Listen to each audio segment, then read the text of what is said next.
Because men are useless. I mean, this headline from The Hill, it caught my eye. Most young men are single. Most young women are not. Young men have fallen faster than any demographic in America over the last 40 years. It's a different world now. Like, we don't need men the way that they used to. Nobody needs men! The future is female.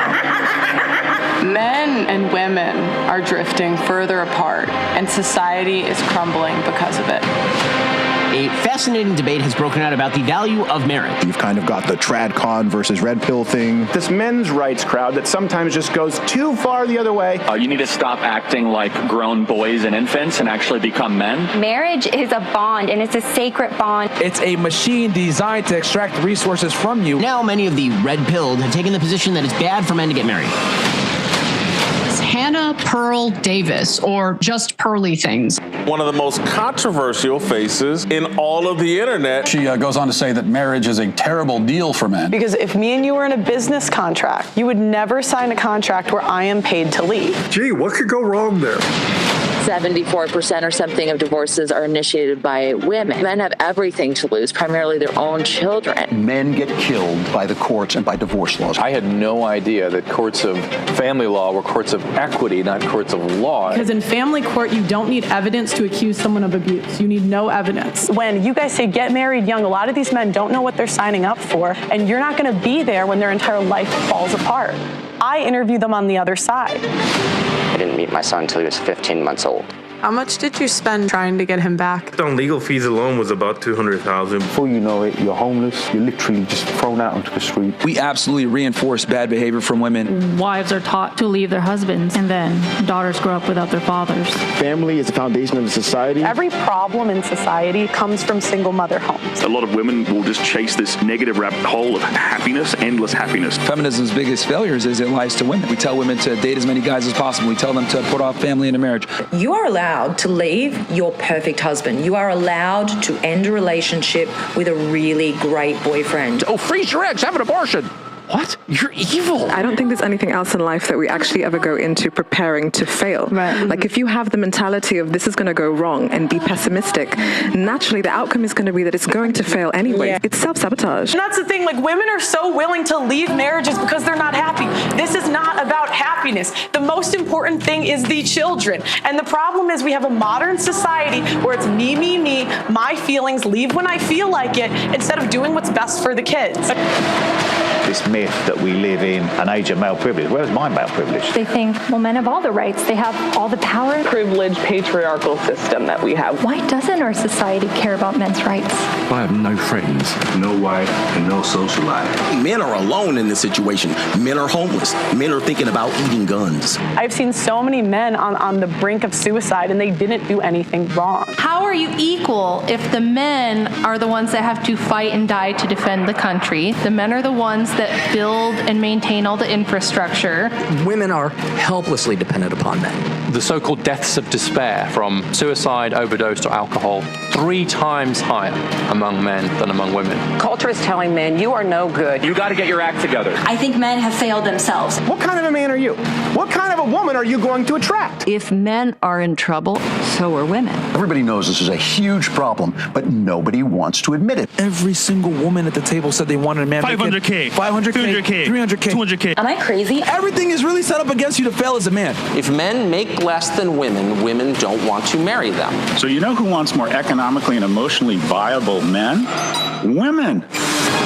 I don't want to be an independent woman anymore. I don't want to be a strong, independent woman. I'm over it. When is it going to be my turn? Where are we meeting the men that don't stop? I can't keep having these same conversations. The only simp here is you, Pearl. You simp for men. I think you simp for women. She's a provocateur. She says stupid stuff, but Pearl is right about this. It's already happening. It's just not out in the open yet. Now it's just hookup culture is going to be our fairy tale ending because men don't want a wife and women can't find a husband. The future, if everybody follows your path, is there is no future. We go into population decline, and our economy goes into decline.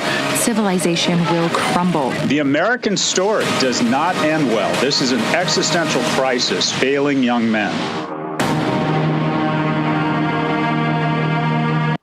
Do you have a message you want to send your ex-wife? Do you think, wow, I wish I could tell her something terrible? will have me do it for you in this divorce documentary for, a small donation of $20,000. We will let you send a personalized message to your wife in this divorce documentary, assuming I can't get sued. I'll have legal look at it first, but you can call her a bitch. I don't think that's illegal. So, the GoFundMe is in the description. We got $31,000 raised. Thank you, everybody. As you guys know, because I want to put out this documentary, they have deplatformed me. They have demonetized me. I'm surprised I haven't been thrown in jail like the Tates, but I'm still going. So if you can, donate in the description. It's the GoFundMe link, or you can join PearlInvite.com. That is our members only community, and you do have to apply to be a part of it, but essentially it's going to be a learning community. And yeah, all right. Anyway, so today we are going to be reacting to Candace Owens debating 20 feminists. Now, there's a point where you realize that conservative women, so-called conservative women, we're not as much different than liberal women as I think maybe a lot of us would like to believe. Because you see these blue-haired feminists and you think, well, I'm not like that, I didn't, do like a Bonnie Blue or a Lily Phillips, but what I realized is the more women identify as conservative, or really anything, like they identify as religious, or I realized that you tend to get like a big ego from it. You start to think you're different. And I believe that's kind of the trap that like Candace has fallen into. She doesn't really realize how scary she is as a woman. What she did to Crowder, to me, was terrifying. And I think there's a lot of stuff she misses because she's got a big ego. I do really like her. On one hand, I like her BLM work. But sometimes I think she's kind of fraudulent, right? Because I just don't really think she's what she's portraying herself to be. I guess I'll say it in that way. So I felt like, this interview was a really good demonstration of it. So we're going to react to Candace Owens on Jubilee again. So let's go. They don't want to stay at home when you pull them. They just want flexible working hours and flexible working conditions like you have. And I think we should all advocate for that. It's not one or the other. But when you sit here and you go, you'll be more fulfilled doing this and spend all your time doing that, we would love for you to leave the public eye and go focus on what makes you fulfilled. Okay. Hi, my name is Candace Owens. I am a podcaster, a mother, a wife, and also the author of the upcoming book. So people kind of subtly tell on themselves. What was the first thing she said when she introduced herself? I'm a podcaster. It's very obvious that's the most important thing to her in her life. I don't blame her. You have to understand, women are using every strategy in the book to have sex with hot guys and have freedom. That's what feminism at its core is fighting for. It's I want to reproduce with the best guy I can instead of being saddled down with the guy from my hometown. And two, I don't want to be under his authority. I want as much freedom as I can possibly have. And I think we got to humanize women to some extent. Can you blame Candace for wanting some sort of freedom? Where if the relationship's not working in the future, she's going to want to bounce. I'm trying to maybe take the morality out of it and just humanize people a little bit more. Women aren't men. We don't do the right thing just 'cause, right? So let me continue. Book Make Him a Sandwich, and today I am surrounded by 20 feminists. My first claim is that the sexual revolution has devalued women and made them infinitely less happy. Okay, so I think that it does make women less happy when they hit 50. But I would say that women are infinitely more happy in their 20s when they get worshipped by men, invited to hang out with the highest level men on the planet, and just worshipped and invited to the best events. That's what I think. I think at 50 maybe, but at 20, I would say the women are probably more happy today because they get all the freedom and no responsibility. Yeah.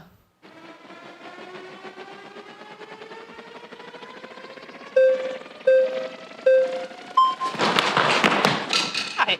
Hello. Hi. Hi, I'm Samaya. Samaya, nice to meet you. I'm Candace. Nice to meet you too. So my question for you is, statistics show that 60% of women who are murdered by their intimate partners, murdered by someone that they're... Yeah, that women pick. So women pick... Women love violent men. Like, what? We pick them, so I got no sympathy. Sorry, ladies. In close relations with. That's according to the UN from 2023. Yeah. So how is it that, women are so valued, quote unquote, in the home, and yet that's the place where they're at the most danger? Okay, so I'm not sure what that has to do with the sexual revolution. Right, the sexual revolution. The first claim. The sexual revolution gave... I'm happy to answer it. I'm just saying that, if you broaden that statistic, you are more likely in general just to be murdered by somebody you know. So, of course... But men are much less likely to be murdered by, their That's not partners. true. Yes, it is. Yeah, I'm sure, because men are less likely to be murdered by women. Full stop. Yeah, exactly. So that statistic makes sense to me. But women are more abusive than men. Women are more violent, far more violent. The only reason women don't kill men as much is because we don't have the strength to. Like, if we could kill a guy with our hands, can you imagine? Oh my God.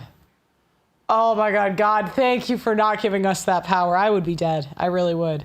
I'm still not sure how this correlates to whether or not the sexual revolution increased women's ability to leave the house, women's ability to control their own reproductive capabilities, women's ability to, control their own, capacity within the workforce in regards to their own sexual capacity. So it is the very fact that the sexual revolution happened that made our access to the workplace much more, or just the public sphere in general, much more easy. So without the sexual revolution, women would be much more confined to the place where they're at the most danger. Isn't that true? So you think that, just so I'm trying to understand your argument here, you think that if we didn't have the sexual revolution, less women or more women would be murdered? Are you saying that women are more women would be murdered, for sure? Okay. Oh, yeah, I do. I actually agree with her. I think there's a lot of laws that protect women now and let us basically be super violent towards the men. And if they were, because the whole system is based on the Duluth model. So men are automatically seen as the aggressors because of that model. Now, basically, the law lets women beat the shit out of men and men can't fight back. So, yeah, I do think a lot of women run their mouths, and if it weren't for the misandrous laws we have today, they would be murdered. Yeah. Yep. Yep. So I'm gonna say where I agree and where I don't agree. I disagree with that. I still don't think it has anything to do with the claim that women are infinitely less happy because of the sexual revolution, which has devalued women. I think you'd probably be less happy if you're being murdered. Oh.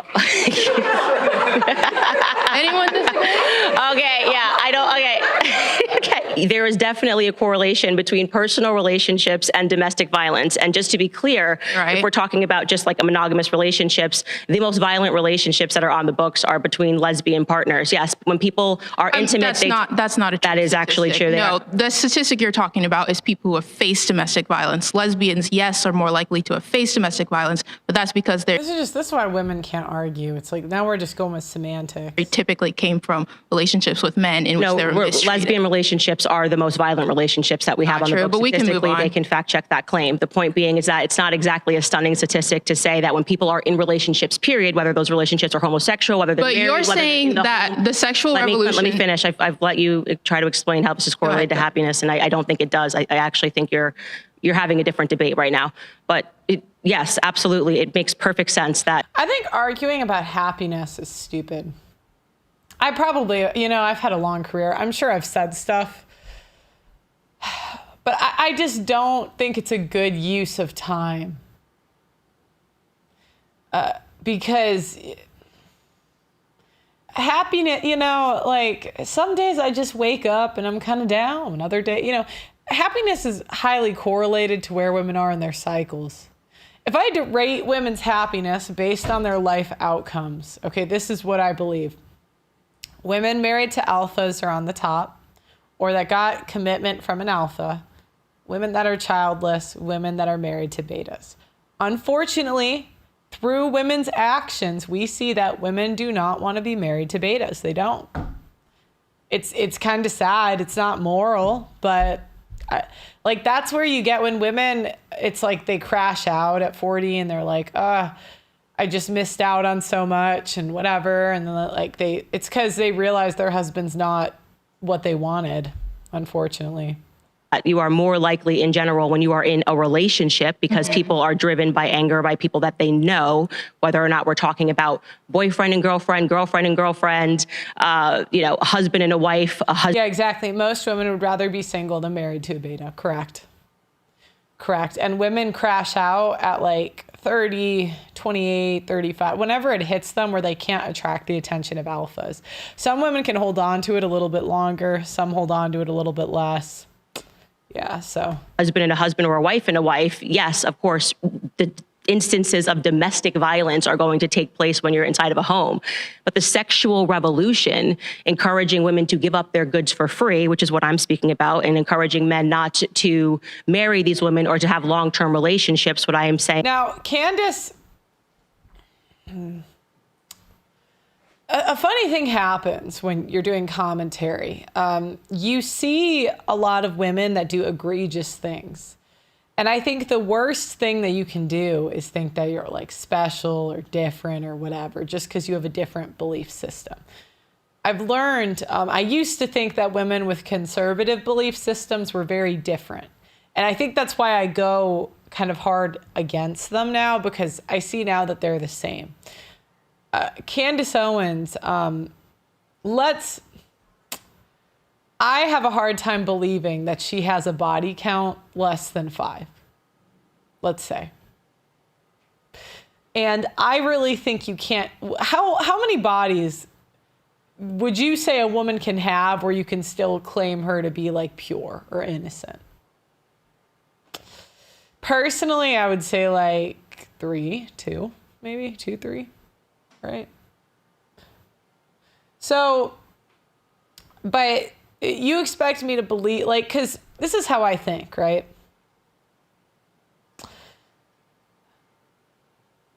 Did you really have a 100% relationship rate having sex? You could be a woman with very good intentions or bad intentions, right?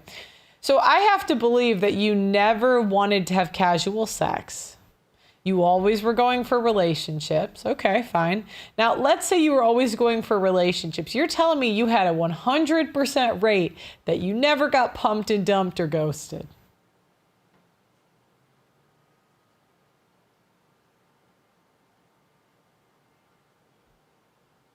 How about 0? Look, I'm just being realistic. So the way I would calculate, I would ask when the girl started.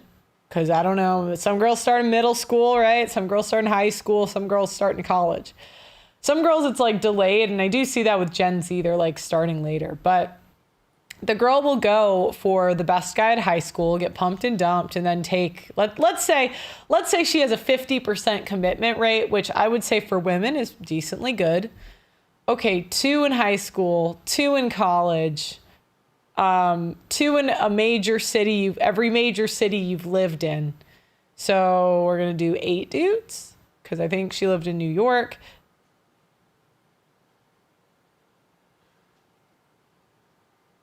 You're right. You'll never know the numbers, but I've been asking the question recently, how many got, and it's probably higher, but I'm going to say I'm giving her every benefit of the doubt, because she got married at 30.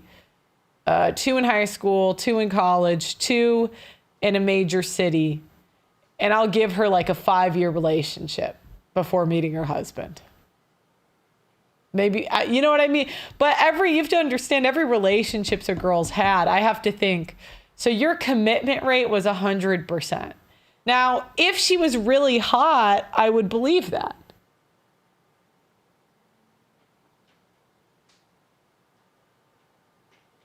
But she's like a 5. I would put Candace as a 5. You know, like if she was an 8, I could maybe accept a 100% commitment rate. I know women that claim to have that, and they're really hot.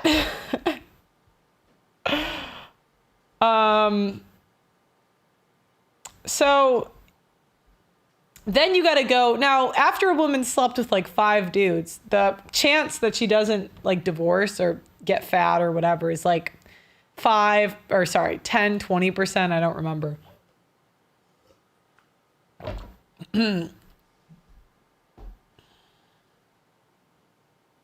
Okay, you're going to say 5. Look, even if she's a 6, we know women are going for the 8s.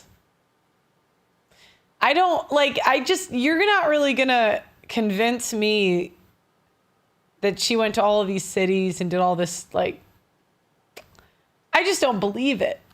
And to me, the only women that can put their money where, like Riley Gaines, I would believe that she is, even though she's in the skimpy swimsuit and like she did like a swimsuit magazine, I would believe she's more pure than I would Candace. Okay.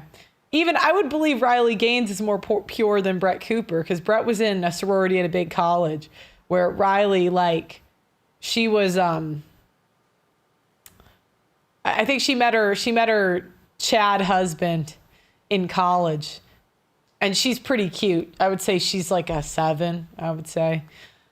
Anyways, so I'm just trying to be realistic, because she's going to signal purity. I saw clips of this, and you just can't signal purity to me. And I think sometimes people talk long enough, you kind of start to believe your own BS. So I gotta talk about this. Is a direct contributor to their unhappiness, because women are giving up their goods for free, and women are now entering the workplace, and that does not actually make them. Now, you said Brett doesn't give me hoe vibes. Well, she might not even be a crazy hoe, but you expect me to believe. Now, we have to remember, the bigger the college, the bigger the ability to be a hoe without ruining your reputation.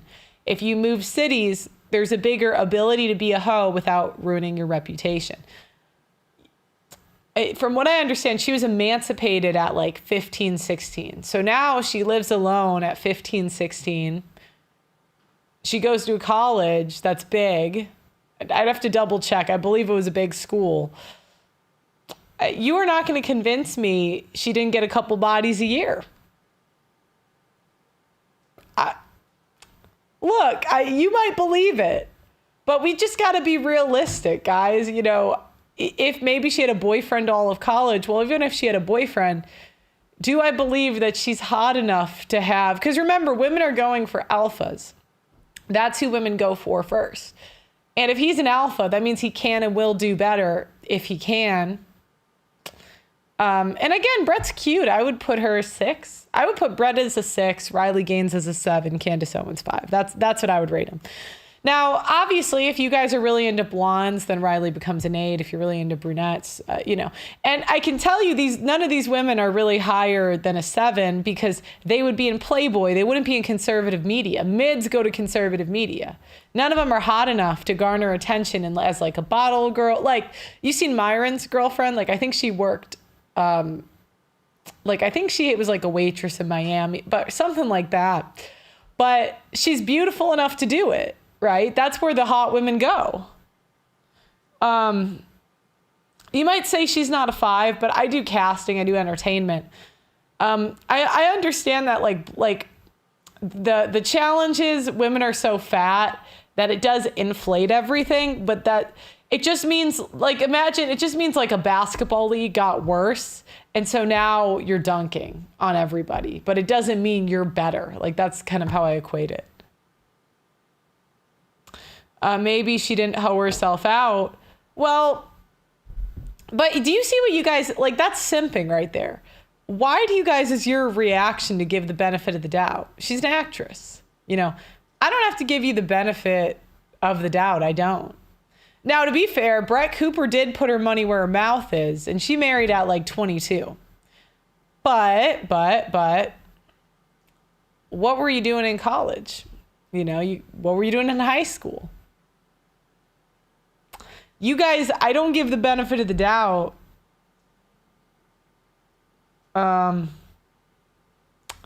Like some of you guys do.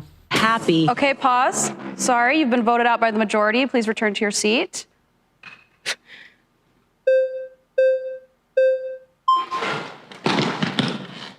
Hello. Hi there. How are you? I'm Candace. Nice to meet you. Julian, my pronouns are they, them. It's very interesting to think of it when we just think about the gender binary. It's, you know, how do we... Right. Now, someone said Brett's pregnant. Totally. But why, if you're pregnant, why is your focus not on your family? And now she's accepting a job at Fox News. Now, again, I believe these women, if they start putting their money where their mouth is and they start leaving the public eye. Well, how do I put this? I'll believe that they're what they say they are. But if they're not if they don't do that, they're just not what they say they are. I'm not saying, like, I always try to be clear. I'm not special. I'm not different. I'm a woman. But we got to be realistic here that so are they, right? Everyone is. Place value on human beings in general. And so when we think about, you know, placing value, that comes from a place of power, right? So I think let's select like the Victorian era. You have this dominant group of people coming from white supremacy, deciding who gets to have a proper status in the world.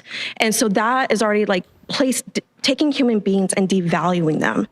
And so what the sexual revolution did was to help people seek out empowerment, which increased value, no matter the gender.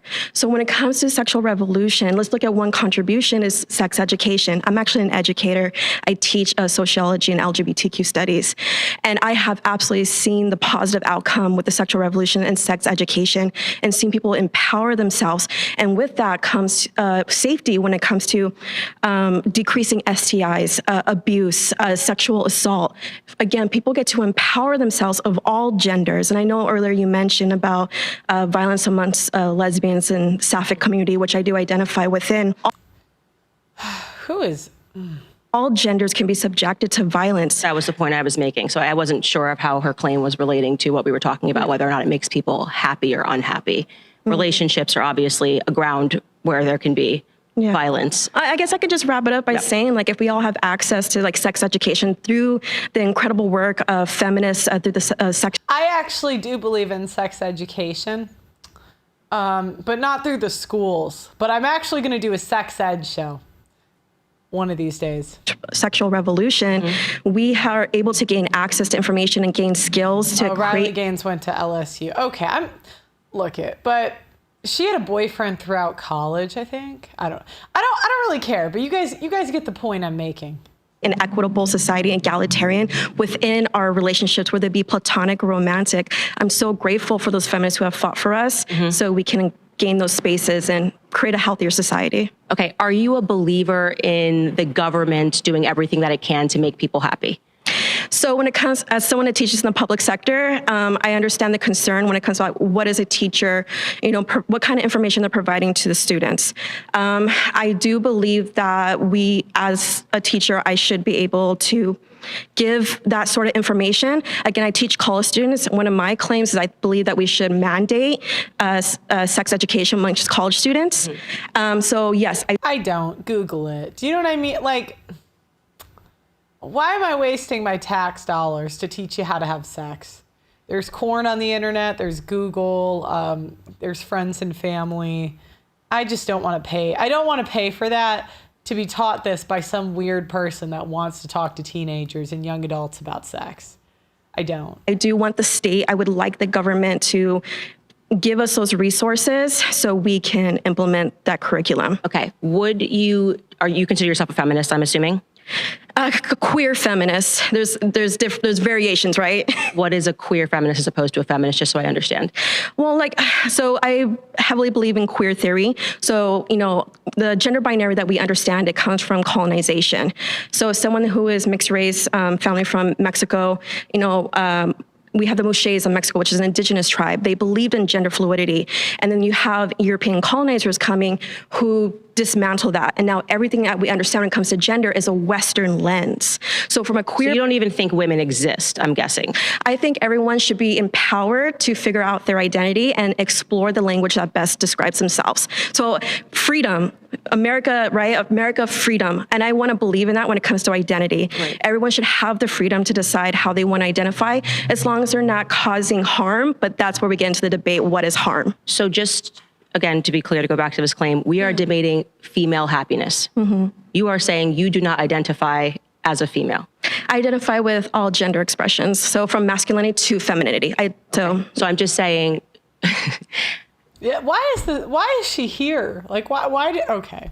Are you just saying that as a part of queer theory, you're debating whether or not women are happier after the sexual revolution? I'm just trying to understand, because it seems like you're debating queer theory as opposed to female. I believe all genders benefit from the sexual revolution. You've been voted out by the majority. Please return. Thank God. To your seat.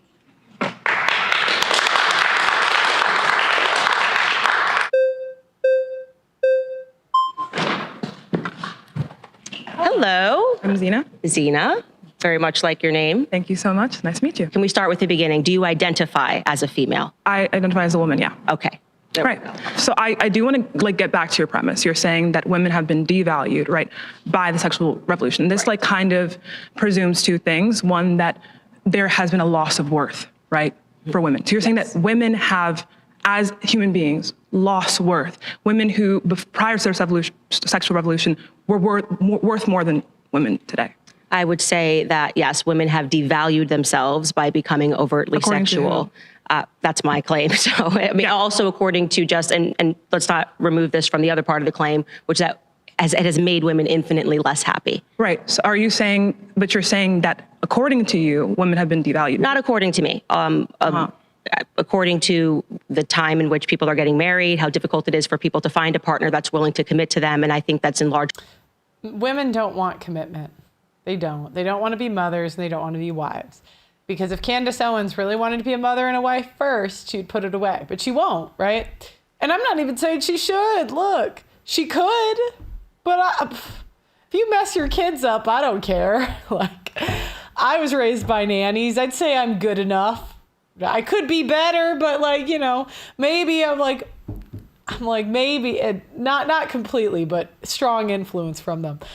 Maybe maybe I wouldn't be on the internet doing this stuff, but here I am.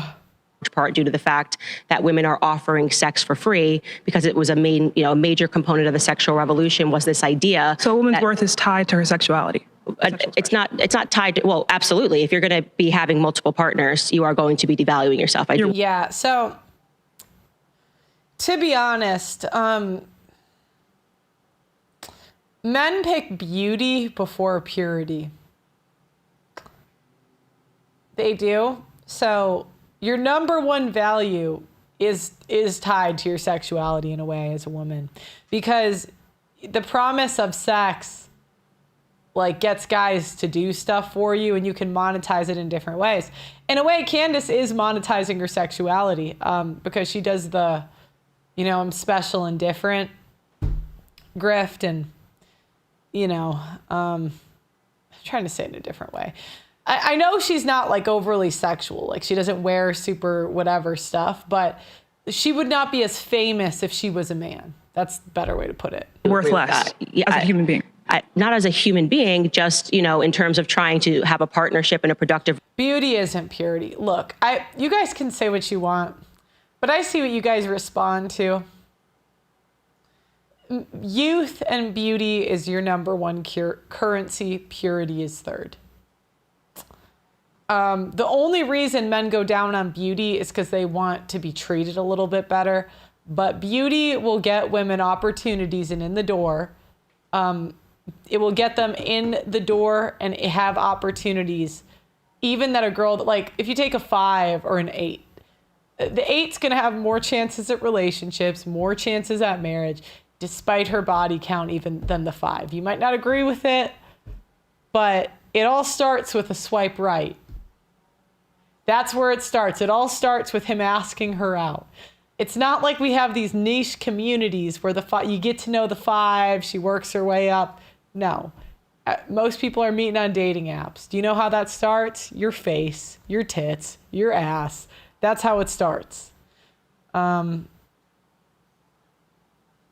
Yeah, so yeah, I understand that you might pick, like, let's say you have a 5 and an 8 and you're a guy that gets girls. Because remember, women only want the alpha. So the only real relationships, like if I was a guy, I wouldn't consider a relationship with any woman that doesn't view me as alpha. I wouldn't. Because like that's the only chance you have as a girl staying. It truly is. If a girl's making you wait for sex, like, because in the past she had to stay for security, but now women are bailed out by the government. They're bailed out. They can get jobs. They don't need money anymore. So the only thing women need is excitement. So, like, there's no need for men to provide. But like, if a guy that has choice, he's banging an 8, a 7, and a 6.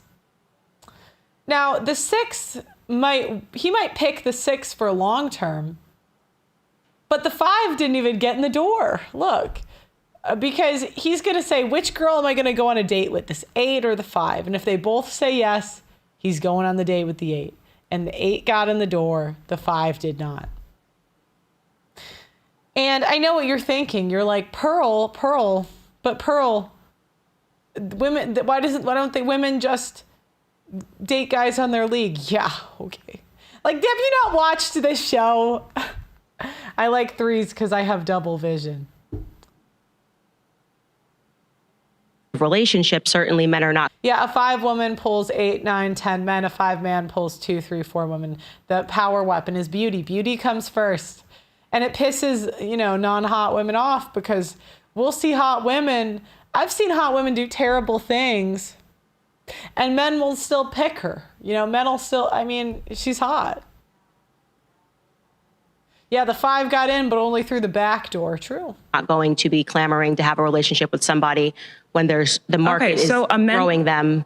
A man's response to your actions is... And men do wife hoes. Let's not... men don't want to. But for how much you guys... For the amount of pushback I just got in the chat, where I said, do you know what? I bet Brett caught a couple bodies in college. I didn't say she all out hoed out, but when I said, Candace lived in a big city, I bet she threw it back a bit. I think that's a fair assessment. And then you guys said, no. That's how I know you guys will wife hoes, because you guys are so not you. I know some of you are RP, but a lot of guys are so willing to just give every benefit of the doubt they can possibly give because women say they're pure. You could say anything. Am I a million? I think I should. I am a millionaire. I am a multi-bajillionaire. Do you guys believe me? No. Women have to prove they're not hoes. What defines your work? Don't kill the dream. Okay, well,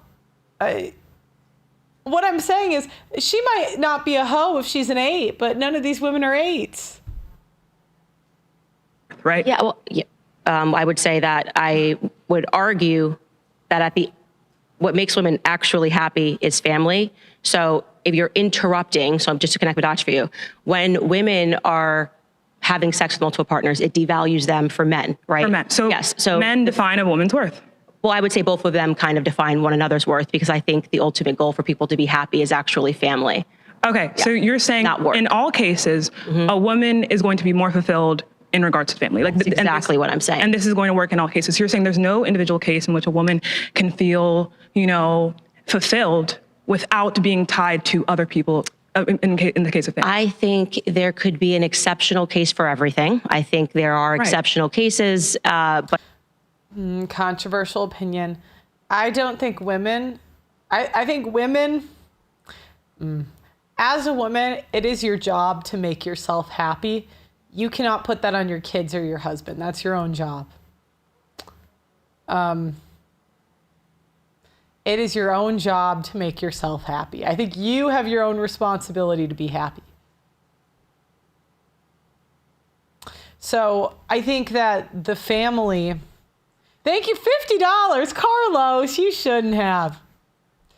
Now, the family could make you more fulfilled, hypothetically, but, I just got to look at what women are doing. I'd really like to believe that, and I think at one point I did, but I just kept looking at what women were doing. If women wanted family and to be mothers so bad, why did they kill an eighth of the world's population? We would have a second city of London if it weren't for abortion. If women wanted it so bad, why is it when women are 22, they're not like dying to have kids and be a mother? So I just kind of had to look at it and say, do you know what? I don't think women want it as much as we previously thought. I don't. And even this rhetoric, I'm looking at this and I'm thinking, you can't put being happy on your kids or all your family. It's not fair to your kids to make them responsible for your happiness. It's not fair to your husband. If your husband left you tomorrow, you got to figure out a way to be happy. That's your burden in life. It just is what it is. Yeah. But I think that if we all start trying to be the exception as opposed to recognizing the rule, which is that people in life are more fulfilled when they achieve a family unit and when they have children, women in particular, especially aspiring to children, then you are going to end up with a bunch of people who are unhappy because your job cannot replace the feeling of having a family. So what you're saying is we need to look at every individual case and see what is going to fulfill you or what is going to, I guess, essentially predict your happiness more. I'm not here to look at. This is what conservatives miss. Women are not happy with beta husbands. They're not. And their actions proved it. Not what they say, what they did. If women were so happy with beta husbands, why do they keep killing their kids? Why do they keep divorcing them and leaving them? They're not happy with them. They're not. So I just tell women to go for alphas and try to get one. And it's not because I think most women will, but I'm going to tell her to go torture a beta guy? Or a guy that she views as like not good. Like, do you know what it's like? Have any of you guys been married to a woman who she thinks she's better than you, or she thinks you're like her second choice? I don't tell women, I say go for the men you want. And it's not because it's in the guy's best interest. It's in the guy's best interest. Now, you need money to have kids. Not necessarily. You need money to have kids today because women want the latest fashion, the latest clothes, the latest diapers, a house, not an apartment. I mean, I know people that were raised in apartments and they're fine. Yeah, and those women, as a woman, like, that's why I almost think these happiness conversations are bad. They're not bad, but are fruitless because you're either a happy person or you're not. Because if we look at, for example, the Nordic countries, right? These are countries, I'm talking about like Sweden, Denmark, right?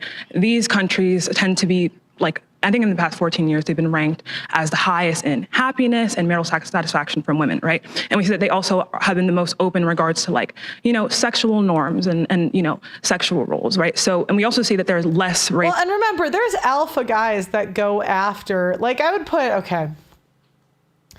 I know guys that you could say like, and I'm going to just say alpha, non-alpha, I don't know, but I hate the terms, but I got to use something. I really don't like alpha and beta, but there's alpha guys that run through the 30-year-old women. There's alpha guys that run through the 40-year-old women. Women age out of like the top alphas and then go to the second alphas in their 30s that are like, they're running through those women and so forth.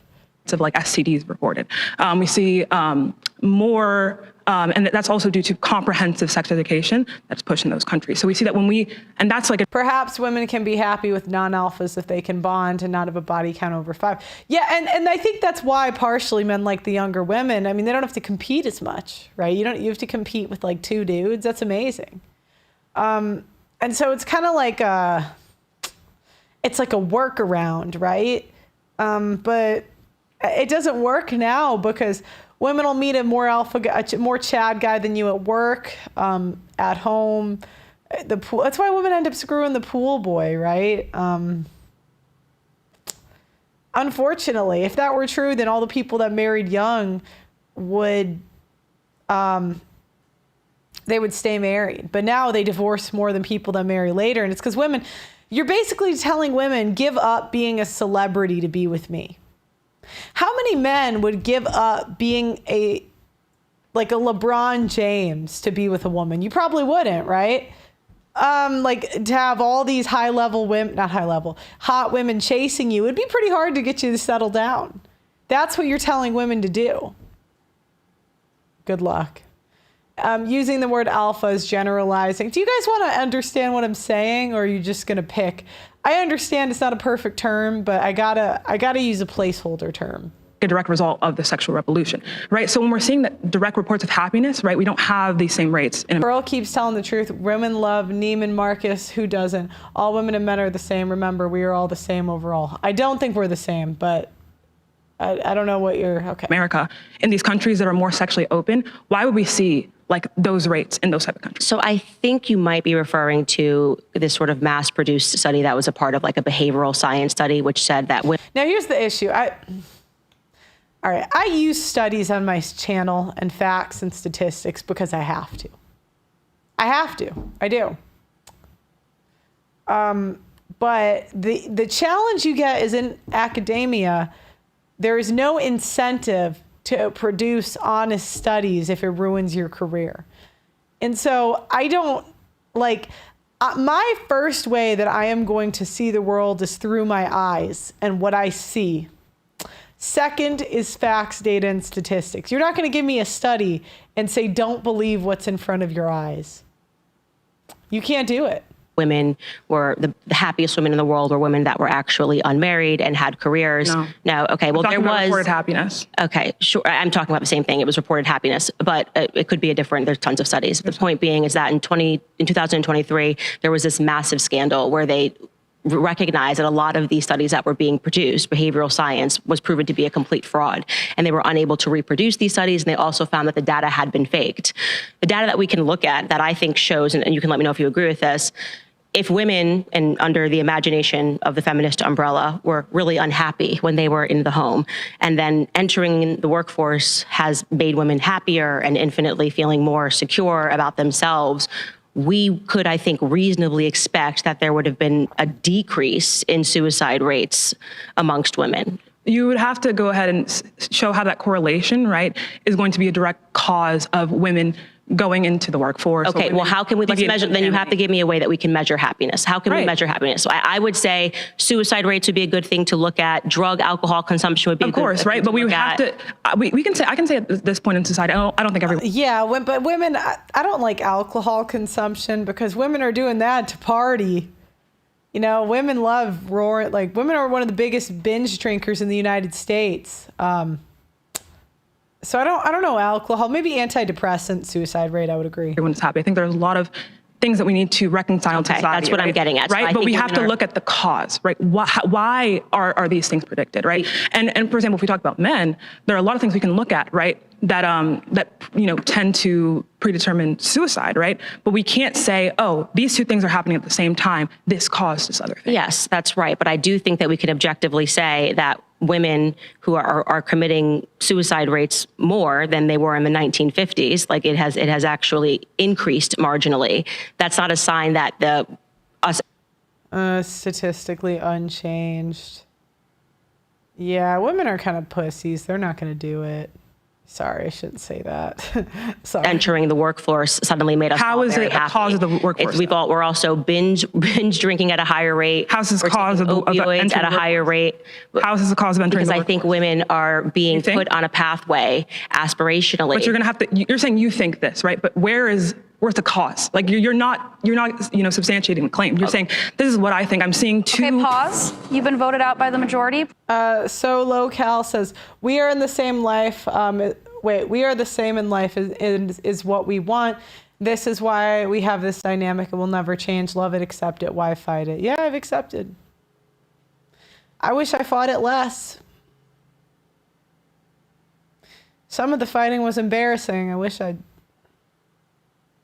Yeah, I just got to accept things the way they are. Please return to your seat. Thank you so much. Great job. Great job.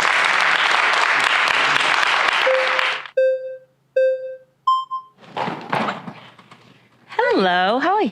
Hi, I'm Nikki. Nice to meet you. So when we're talking about the value of women on a societal scale and how we view each other, right? When you're devaluing us, you're objectifying us. And follow me, I promise. But rape rates have gone down by about half in the last 20 years, right? So if you're saying we're less valuable now, why wouldn't we be suffering at a higher rate? So is the argument that you're making, just so I understand, that because women are giving up sex for free, they're not being raped? Every study shows rape is not correlated with just sexual gratification. It is a power structure. Okay. So it is about objectifying and abusing women when you rape them, not about whether or not you want sex. What I am saying is that women are less objectified. Well, I would say that there's way more consequences. Men are giving out consent forms nowadays. So therefore we are being raped less. Okay, so you think that in today's society, because this is pretty wild for me. In the 1950s, you're saying women were more objectified than today in the land of OnlyFans, the Kardashian clan, and women that are essentially putting up their boobs and butts for free on Instagram. You're saying we finally have achieved. I don't like that language. Yeah, women objectify themselves. Men are a utility. Women, I don't put, women are not objectified. Women objectify themselves. I was going to say the same thing. Less objectification, where women can't even get onto an advertising. You can't even advertise a bag without them having to be naked in order for them to get a... Do you see right there? It's not women having to be naked. It's women wanting and getting naked. Because they want the power that comes with getting naked. How many views would I get if I'm not going to, but you guys see, because there's power in it. Career as a model, you're saying, oh great, we've achieved actually less objectification.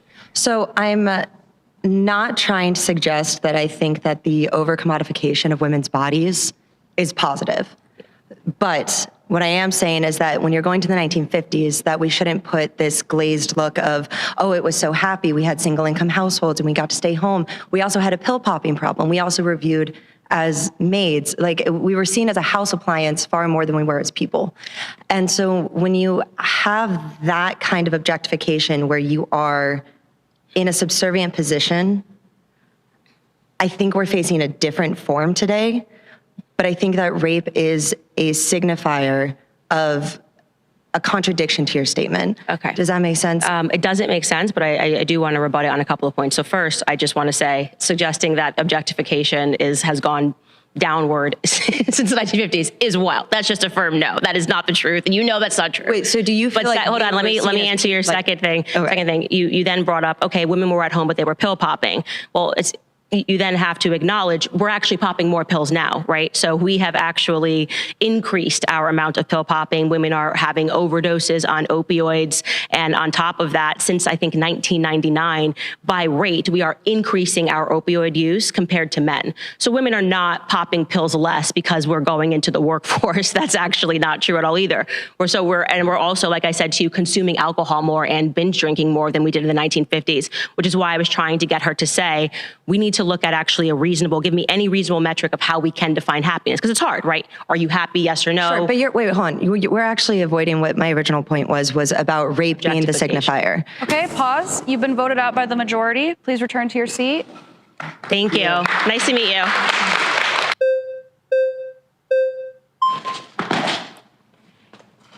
Hi. Hi. I like your hat. The men in the circle are wolves in sheep's clothing. They're going to portray it as feminist allies in hopes of banging one of the women in the group. Look at Destiny. They probably will. I mean, some of these girls aren't bad. They're not bad. Whitney Shanahan. Nice to meet you. Not her. She's not that cute, but I'm fascinated by your claim that women have lost happiness since the sexual revolution, since the 1950s. This is just such a dumb argument. At what point in their life did they lose happiness? This is how it goes. Women married to alphas, happy. Women alone, less happy. Women married to betas, least happy. That's why they keep killing their kids. Do you think that there is any tie to happiness and freedom? and happiness and choice.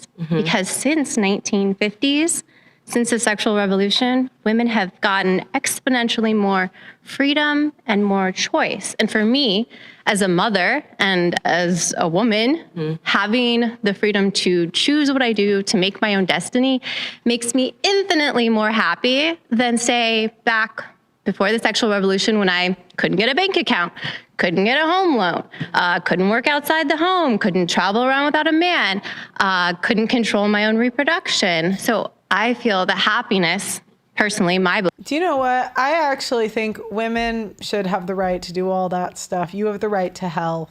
I do. I think you have the right. I think people have the right to their hell.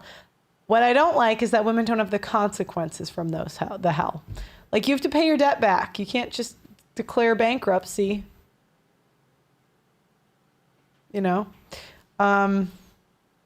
Maybe there's consequences for not disclosing your STD status if you catch herpes and you're a whore, you know? belief is tied to our ability to have freedom. And I think that in the United States, protecting freedom and our individual freedoms is what's going to lead us to happiness. Did you go to college? Absolutely. Okay, great. Did you? Yes, I did. So you have a degree? Absolutely. Now, when you went to college, did you go to college because it was simply something that you wanted to do? Or did you think that I have to go to college because in order to get a job, I have to have a college degree?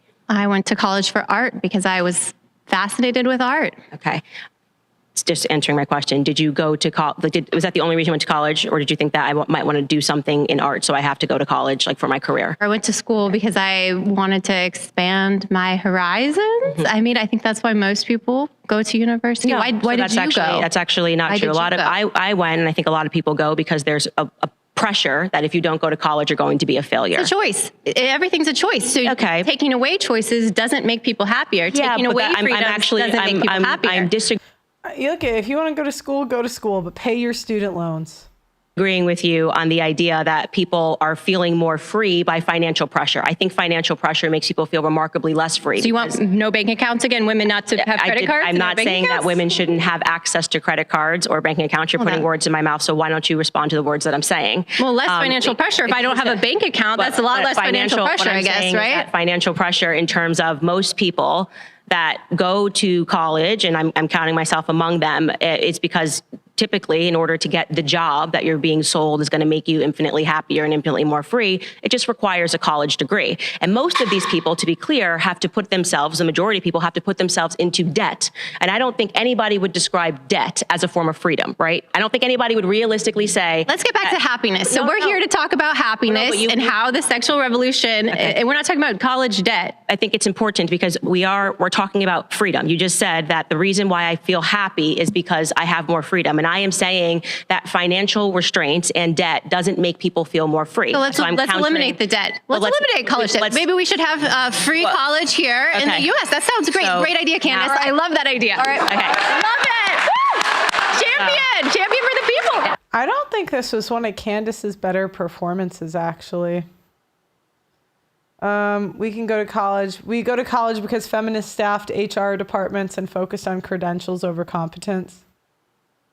Why do they calm equals voted out, loud equals celebrated, bring people that want to have actual conversations? Okay. Girl. Very nice. All right, return to your seat. Surrounded is now a podcast, available wherever you listen. Search Surrounded, plug in, and stay. Claim is pretty extreme and pretty like... Children are extreme? Well, no, that women would get more happiness inherently from raising kids than having a job or deciding what they want to do with their lives. Yeah, because if women derived happiness from children, why do they keep killing them? I thought so too. But I just kept coming back to this point. I'm like, if women wanted children and to be mothers, like why don't we do it? Like you can download Hinge and you could filter by age, height, really anything. Why is that? I'm honestly, Candace seems insufferable to me. She's high and mighty. If I was her husband, I would be gone, girl. Just curious, why would having children, which is just a natural biological conclusion be something that sounds extreme. I just said inherently. Inherently. That's the inherent extreme. expectation. Yeah. That's better for It's inherent because it's biological. So I think when we think about things that are inherent, I think biology is a good thing to start with, right? So biologically speaking, men and women come together, they form families, and that's the reason why you're sitting here. That's the reason that I'm sitting here, is because biology is inherent. Well, so I was saying it's just natural order that we're speaking about, right? Okay, let's break it down. So why do you believe that? Why do you believe that? Why do I believe that women? Why do you inherently are happier? Yeah. Oh, sorry, I skipped it. No career will give women as much joy and fulfillment in raising children. If I was going to dismantle that argument, I would say, why did you not have children at 20? Why did you do it at 30? Because you had way more fun being a celebrity. Look, I'm not. I had to ask. You kind of have to ask yourself this question as a woman. If we want to do it, why didn't we do it, right? Stressing this word inherent. Yeah. I think because it speaks to natural order, and every piece of life, I think, is enriched by children. You don't think it's natural for women to get to decide what they want to do with their lives? I do not think that saying women can decide whether or not they want to go to work or have children is problematic. What I'm saying to you is that women will get the most fulfillment from having a family. Because it's natural. Then if it's so natural to us, why don't we do it?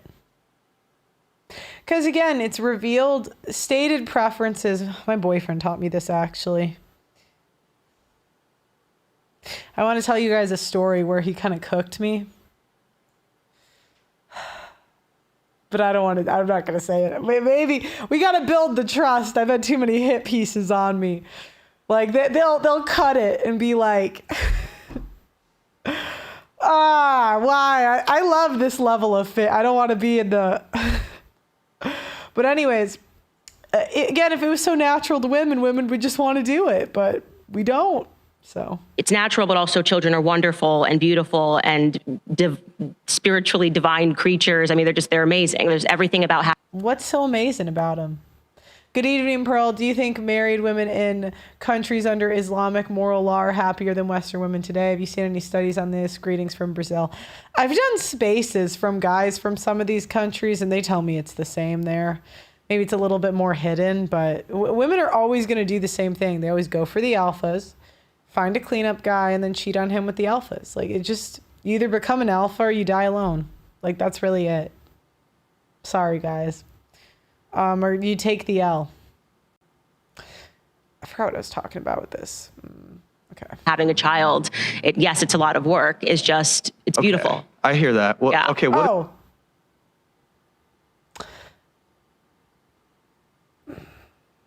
Okay. What if there's a little girl born and it's her dream her entire life to be an author or to be, on TV or any of these things, and having children is very expensive. It takes a lot of time. So how is it better for that, and I understand this is hypothetical, but that hypothetical little girl to have children than to pursue these things that would make her happy as she gets older? But see, that's the difference is men aren't controlling. I kind of understand his point of view.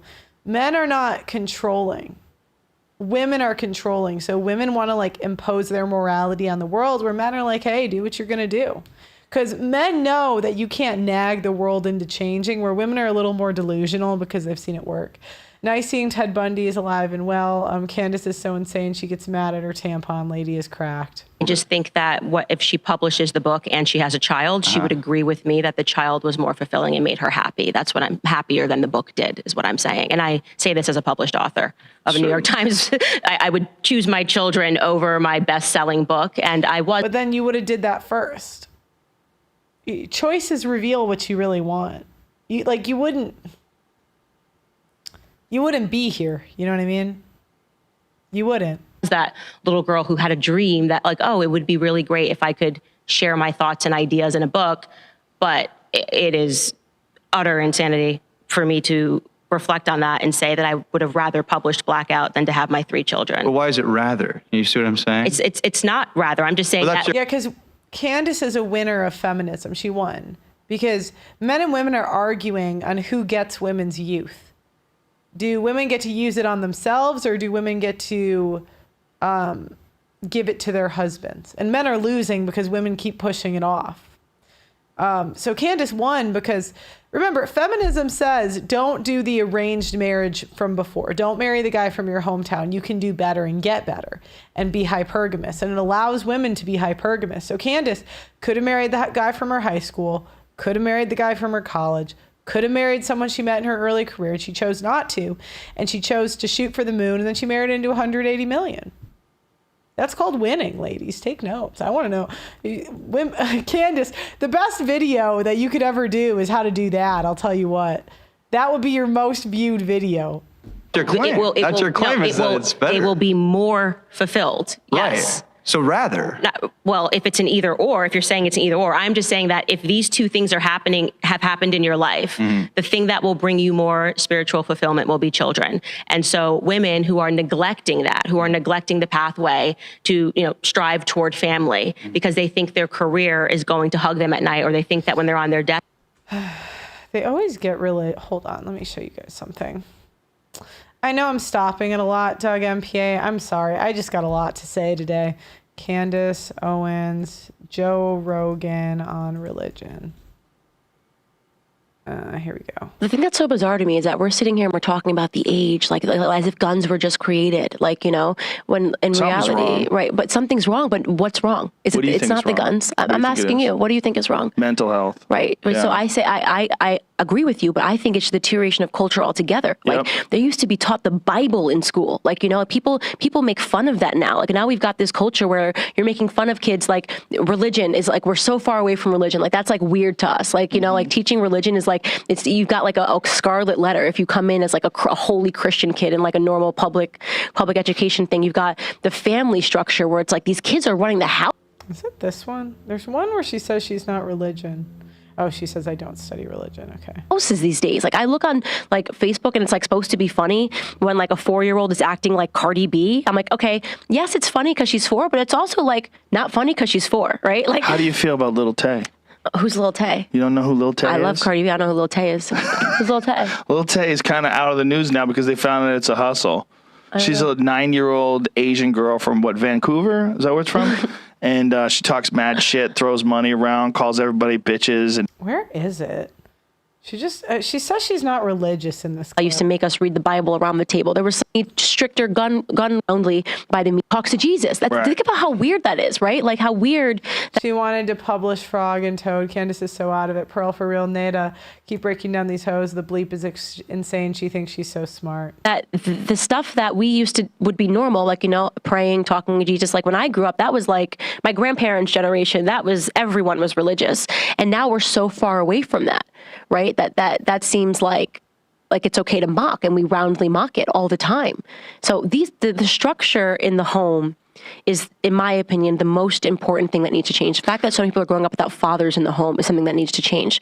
Letting your kid have... Where is it? Hold on. Right. There, that's all you need to know. Okay. Is it here? Like, the reintroduction of God and teaching him into school. And I said, like, at some point, there seems to be the struggle. I have this idea that, like, human beings in a certain way, we're doomed to just keep repeating history. I'm obsessed with Greek mythology. I'm obsessed with like Egyptian history, hieroglyphics, like anything that like where they tell stories, especially Greek mythology, because the lessons are... Sorry, I'm trying to find the clip. I know it's in this one. This super smart guy is an evangelical Christian. Yes. So does he believe like Jesus came back to life? Yes. Really? Yes, he's an evangelical Christian. So he believes that someone died, and then 3 days later, they came back to life, and that they walked on water and. Yeah, I mean, you have to. I haven't really gotten into it with him because I'm not the person that should ever be like debating or talking about religion. It's not my like shtick, I guess. Yeah. Okay. There it is. It's not her shtick, and now it's like in her. I find it kind of offensive. Now, I'm really not the most religious. I've said this, but I grew up Catholic, and I'd say, if I had to pick, I'd be Catholic, right? I find it a little offensive she's like grifting this now, because I think there's a part of me that's the biggest Catholic grifters ever. It's like you're using this for your brand. I just don't. Come on. Like, why does the religion have to go into the podcast? You know what I mean? God, I just can't. These influencers, they convert for like 5 minutes. Like you're talking about all this spiritual stuff. That clip was a few years ago. Maybe you get like a decade of being religious under your belt and then come out. But now it's in deathbed, their career is going to come up next to them and say, you were so great to me. I think that they've stepped into a delusion, and I'm hopeful that they wake up from it before it's too late. All right, pause. Sorry, you've been voted out by the majority. Please return to your seat. I liked him, actually. I thought he was cool. He was calm, made sense. Okay.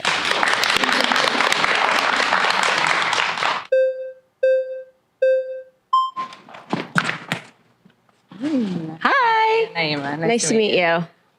Okay, so currently, women make up about 47% of the workforce. If this were the case and that women were just inherently unhappy or unfulfilled working and would just prefer to be at home, why don't they? Because we've made that due to the cross belongs on the altar. It's sacramental, not a knick-knack for your mantle. It's just so obvious what everyone's doing. You get virtue signal points, so you get to like be a good person. You get to like be a good person by having the knickknacks without having to do the work of being a good person. Prior feminist waves, nearly impossible, because now, which I believe that the reason that the government wanted women to enter the workforce is because it gave them an opportunity to tax a house. There again, the government wanted to enter the workforce. No. Are women responsible for their decisions or not? No. When I started my podcast, I wanted to start it. I'd always wanted to do it. No one put a gun to my head and made me want to do it. I wasn't brainwashed. I just wanted to start a podcast. It wasn't anybody else's choice. It was mine. Sold twice. And so this goes back to what I was saying, is that there's a lot of financial pressure that is being exerted on young women to enter the workforce. And they do so blindly under this illusion that somehow entering the workforce is going to make you more fulfilled, like getting yourself into 6 figures of debt, going to college to then take on a career and be in debt and having to pay student loans while you make $35K is going to make you happier. And I'm saying that isn't actually true. Okay, so I hear that. Yeah. At the same time, would you not agree that that women can both have a career and have children? I mean, you are actively doing that right now. And I want to be very clear, because I am actively doing it right now. I would be someone that you would call an exception because I get to work from home. I get to wake up in the morning. I don't have a boss, right? I don't have to go into the office from 9 to 5. I get to then therefore spend the entire morning with my children. So you're an exception, and the 47% of women that make up our labor force are also an exception? No, the exact opposite. So I'm trying to make it more realistic, because I think it's really bad form when people who are able to stay at home, right, and are able to start working at, 1:00 p.m. as I do after being around their children, the children are running around all day, will then preach to you that every woman can have this. That's not the reality. The reality is that the overwhelming majority of people are stuck behind a desk all day. And it is true. I will say YouTube is a great job for, like, you do get to work from home. That's very nice. But if she cared about her family, I don't think she would go into politics. I think she would steer clear. If she cared about her kids, why would you enter like a political arena, publicly showing your kid's face, and touch on topics that people want to assassinate you for? So like having you around. Candace saw too much of History's Mysteries on History Channel and F. Gordon Ramsay and the Money Channel. Okay. They're not happy. They're not doing work that gratifies them at all. And at the same time, they're suspending. Well, that's just what career you've chosen. But I think that the issue with your work a 9 to 5. I think that's okay. Yes, but right? if it's the job that is making them unhappy, then maybe they should have chosen a different career path and not the structure of the career itself. But my issue with this. Okay, if most kids are in public school, I don't really see why women can't have a 9 to 5. You get up at 7. The kids, I think actually I went to school at 7:30. So, okay, you get up at 6, oatmeal, bacon. There's a lot of stuff that's pretty fast. You can just give your kids. Drive them to school. Now, I guess you would have to find them a ride home. But, okay, you get a ride home somehow. Either you alternate with your, okay. Then 5 o'clock, you can make dinner when you get home. 6 or 7 o'clock dinner. I really don't see. So I think women are just kind of lazy, to be honest.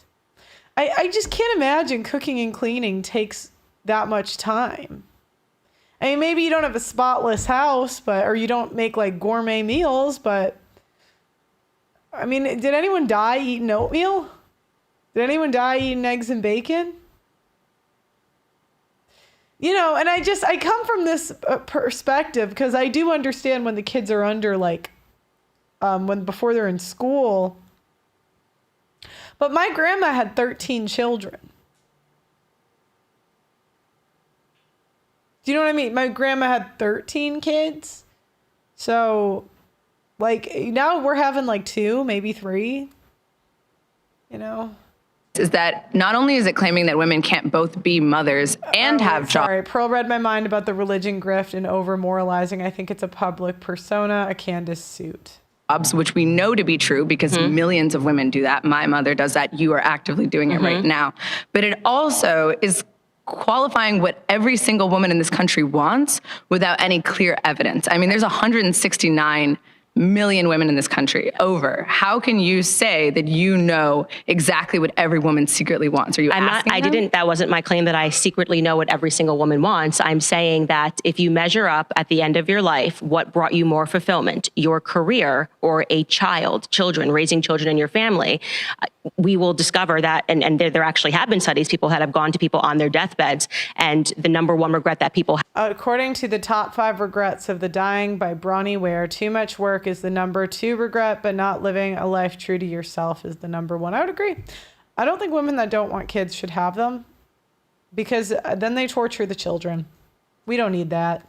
Was that they gave too much to their careers. And this includes men, by the way. Well, yeah, that's true. I mean, of course, human relation is going to be valued over money and profit. So then but you at don't the same time, what does that even... with my argument. I do disagree with You're agreeing with my yes, argument. Humans prefer humans over a job, but that's not just singular to women. That's everyone. And my question is, what does that even have to, what is the goal of that? Should every woman quit working and just have a child? Well, I'm just trying to warn you that if you decide to suspend that pursuit of family because you think that you have to first climb the ladder, a lot of women make that mistake and they don't end up finding a partner. But that's their right. It's free will. You would definitely have a right to make a mistake.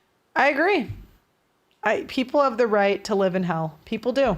Get to say what people should and shouldn't do. I don't think my claim is this is what people should or should not do. I'm just simply stating that my claim is that you will be more fulfilled if you focus on trying to build a family. You don't get to decide what other people are fulfilled by. Okay, I'm making my claim here that women are infinitely more fulfilled in the household and raising children than they are taking that 9-to-5 job. But you have no evidence of that. In fact, you are evidence against your own claim. I'm not evidence against my own claim. You are. I'm saying You're at work right now. I've literally said, I am telling you, women cannot have it all. That is an illusion, and that is an illusion that is stressing women out. And I think it is Yes, they can. By having a nanny do it for them. That's how you can have it all, by outsourcing motherhood. Why be a parent when some 5'10" Latina can do it for you? Why? That's how they do it all. Any woman that says you can do it all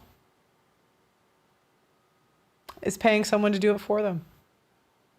Reason why so many women are turning to popping pills, why there's been such a significant, more than 1,000% increase since 1999. But men can have it all. Men can be fathers and have a job, but women can't do that? I don't think you can have it all. It sounds like you're devaluing women. I think that women can do everything that a man can do, and men have done this historically throughout time and memoriam. I think women is our debate topic today. So women exist in a society with men. We are comparing women are trying to be both women and men, and that is why women are unhappy today, is because actually what's quite ironic about the feminist movement is that I think women are just trying to be people. I think women have been taught that being a woman is not enough and that you have to also aspire to be a man. And that's the irony. It's like a psychological conditioning. What feminists went out and did and said is that in order for women to have value, women need to be like men. And I'm saying that actually Nope, women are jealous of men, and so they chose to go be like men. Nobody brainwashed, nobody told them, they did it. And men are biologically different. There are differences in our behavior. There are differences in our desires. And I think evidence of the feminist movement, by the way, shows us that, because even when women enter into the college education space, the pathways of career that we choose are different from men because we're biologically different, right? Okay, so let's say that this is true, that women truly are more fulfilled at home. Now, the average cost of raising a child a year is around $21,000 or more. So my issue is, are you saying that women should just suddenly stop working and now the onus is entirely on men? Like, the society that you're pitching is not sustainable economically. It was sustained economically. But it's not right now. All right, pause. Naima, you've been voted out by the majority. Yeah, that's true, because we're taking men's money and giving it to women for doing nothing. I think more women should work. I'd love to see more house husbands in my lifetime, but not house beta husbands. I'd love to see more house alpha husbands, like women that marry like personal trainers, for example, and just pay for their life. Women aren't bringing anything else to the table. They might as well bring money from all these easy jobs. I think the ultimate alpha is a guy that can get women to pay his rent. Because have you seen those guys? Those guys are the best with women. Not in a simpy way, but in a do you know those chads that just get women to do whatever? They're like paying his rent and he's still cheating. Yeah, marry some rich broad and divorce her and take her stuff. Hilarious. Please return to your seat.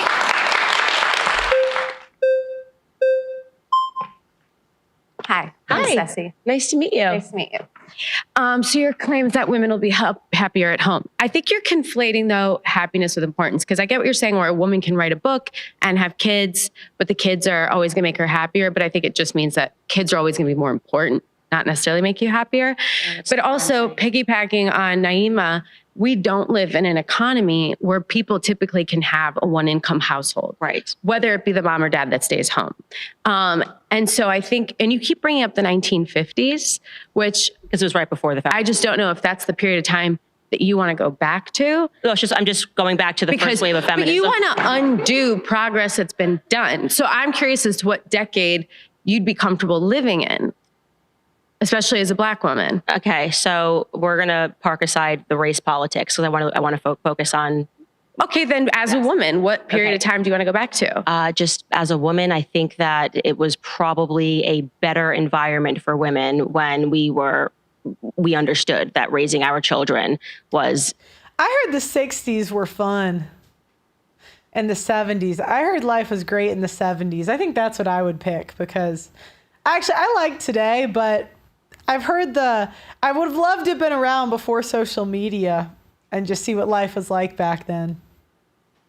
Fulfilling. But some women still do. But I want air conditioning, so you know what I mean? You understand that. Right. And a lot of women and I'm one of them. And I'm here advocating for you to be able to live the life that you want and for other women to be able to live the lives they want. Do you have children? No. Okay. You have a career, I presume? Yeah. Okay. What do you work at? What field do you work in? I do hair. Okay. Wonderful. So I have both children and a career, as somebody pointed out. And so the fact that I'm saying that you will be infinitely more fulfilled at the end of the day by raising your children than you will be if you come home and you say, wow, I really crushed it dying. Right. But it's like I can watch what you say or watch what you do. I did an event with Candace. I was kind of starstruck. It's kind of weird sometimes when you see people like you've seen on screen. I did an event with her. And it was like a month after she had her kid. Like, what are you doing? Flying to Amsterdam? Somebody's hair today. What is it exactly that makes you angry about hearing that? Like that's what I'm actually trying. I'm trying to get to the implicit revolution. That's the thing is that no one when is someone angry. mentions children. No, see, no one's angry when you mention children. I get angry, I guess, when you mention that someone should have a children or you're trying to impose a lifestyle. What is she arguing? She's saying, I don't want to have kids with a beta. All my ex-boyfriends were beta. I don't want to do it. I don't. And Candace, because the older women will tell you this, have kids with a beta. Have kids with a beta. No, I don't want to have kids with, that's the argument going, they don't realize it, but that's the argument. Style onto people that you want to live, which I think is kind of funny because as someone who's anti-feminism, you practice it more than most women do. I mean, every time you get on your podcast. Pearl, would you say no-fault divorce was a symptom of a deeper cultural shift that had already started undermining men's roles, family, and society, or was it the real turning point? So I had a child support officer on the show, or I don't know his official job title. Thank you for the super chat, by the way. You guys are being super generous today. My understanding is that there was a lot of requests for no-fault divorce already, and that there was a lot of people separated and not divorced, so it was just kind of like a formality. And that matches up with what I know about like my family, like the grandparents and great-grandparents. A lot of people didn't, like, they were just separated. And I really think all of this is just nature correcting itself, because most men didn't get to produce historically. So now women, and then they enforced monogamy because it gets too violent if the bottom third of men are sexless, so then it gets violent. So the people in charge were like, okay, we need monogamy. And the women were like, no. The women are like, we won't be straddled down with betas. And this is what we got. Every time you collect a check, you're practicing feminism. Okay, that's what you think. No, that's what it is. Because without feminism, you wouldn't be able to exist. Yeah, people keep saying, I hate when people say that. But it's just the it truth. just shows that you haven't done the research to even understand where the feminism or you don't know history, which was discovered. That's what I'm saying about you, because it means there was always female anti-feminist writers, though. Always. Is that you don't understand that a bunch of government officials in the CIA funded the feminist movement. So for all of your hatred for the patriarchy, I'm so confused. And so my question is it bad that they funded it, or bad that it just happened? Men wanted women to go into the workforce. The government, which had a lot of men, it was being. Are you talking about because World War II occurred and we had to go to factories, and then when we left the factories, they forced us back into the homes? That's not what I'm saying at all. So let me tell you what I'm saying, and then you can respond to it. Go for it. Gloria Steinem is considered to be a feminist icon, right? Because she led these protests. She also had a bunch of music festivals. She got students involved. It is just a fact that Gloria Steinem was funded by the CIA, okay? The CIA, being the male-dominated CIA of the 50s and the 60s, funded those movements. So what do you think was the explicit aim? Do you think it was because the government really wanted you to be more free, that they wanted to encourage women to enter? Well, I have to be honest with you, I couldn't speak on behalf of the government. Okay. The women nagged them into it in their lives. Guarantee it. Some guy's woman just nagged. I mean, and what their intention I think it's important because you just said that I don't know history. And I think it's pretty important if you're going to sit across from me and say, I don't know history, that you learn a piece of history and then question. As you keep bringing up men. And I think it's funny because we should talk about men more. Like you brought up suicide. They're 4 times more likely to kill themselves. Which is why I don't. And while women, we're twice as more often on antidepressants, but that's because we go out and do what we need to do to keep coping. Because we're not happy. And we need to focus on men and the patriarchy because it's actually oppressed them just as much as women now emotionally, right? Because when we're kids, our parents teach us how to cross the street. Look both ways so you can get the other side unharmed. When a boy comes across a feeling, and I'm using men and boys here because they're the ones suffering, women are too, but emotionally. When they come across a feeling they haven't felt before, we have to teach them how to get to the other side and cope with it. Otherwise, they stay where they are. That anger and resentment builds. That's the feeling they become most comfortable with. That's the feeling they go to first in most situations. Right, so we need to stop telling our boys that they don't cry, because they do. They just do it alone, and then they become even more alone. You're fat.